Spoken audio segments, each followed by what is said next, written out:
நம்ம மாண்புமிகு ஜனாதிபதி அவர்கள் திரும்ப அனுப்புனதுக்கு அப்புறம் அதில் நம்ம என்ன சொல்ல முடியும்? எல்லாரும் இந்திய அரசியலமைப்பு சட்டத்தில் எப்படி நியாய நீதிகள் நடைபெறுகிறத மக்கள் பார்த்துக்கிட்டு இருக்காங்க. ஒரு சட்டமன்றம் நிறைவேற்றி கொடுத்த தீர்மானத்தை மாண்புமிகு ஆளுநர் அவர்கள் உடனடியாக அதை பார்த்து சரியா தவறா என்று சொல்லி முடிவெடுத்திருக்கலாம். அதை ஜனாதிபதிக்கு அனுப்ப வேண்டுமா அப்படிங்கிறது ஒரு பெரிய கேள்வி.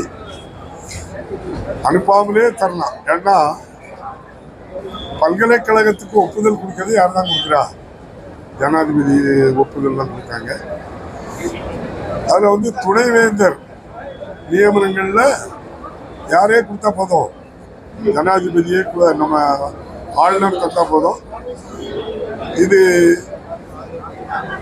சென்னை பல்கலைக்கழகத்தை அந்த துணைவேந்தர் நியமிப்பது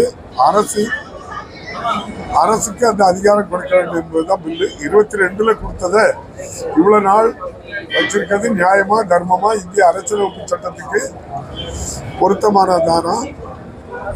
சுப்ரீம் கோர்ட் எப்படி தலையிடலாம் அப்படின்னு சொல்றதுக்கு நீங்க தான் பத்திரிகைகள் தான் சொல்லணும். சுப்ரீம் கோர்ட் யார் தலையிடுது? நாடாளுமன்றத்தில் ஒரு தீர்மானம் நிறைவேற்றப்பட்டு ராஜ்யசபாவில் நிறைவேற்றப்பட்டு இன்னும் உடனேயே குடியரசுத் தலைவர் மாளிகையில காத்திருக்காங்க. எப்ப கையெழுத்து போடுவீங்க? நோ மினிட் கையெழுத்து போட்டு வந்திருக்கு. ஒன்றிய பாரதிய ஜனதா கட்சி ஆட்சி செய்கின்ற மாநிலங்களில் ஹவுஸ்ல கொடுத்து தீர்மானம் நிறைவேற்ற நெக்ஸ்ட் மினிட்ஸ் அதுக்கெல்லாம் ஒப்புதல் வழங்கப்படுகிறது.